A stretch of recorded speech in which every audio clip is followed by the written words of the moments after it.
Iran ने Israel के खिलाफ ऑपरेशन वादा सादिक सोम की 10वीं लहर का आगाज करते हुए रात गए एक और बड़ा मिसाइल हमला कर दिया है। ईरानी मीडिया के मुताबिक इस हमले में मुख्तलिफ नौइयत के बैलिस्टिक मिसाइल्स और ड्रोन्स इस्तेमाल किए गए, जिन्होंने इसराइली फौजी अहदाफ को कामयाबी से निशाना बनाया।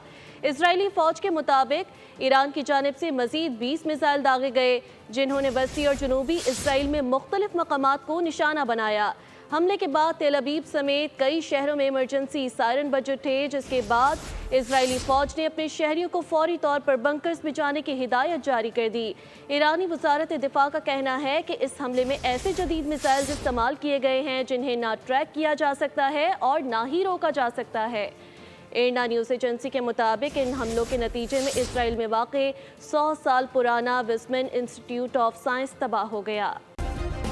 सब्सक्राइब करें और बेल दबाएं ताकि कोई खबर रह न जाए।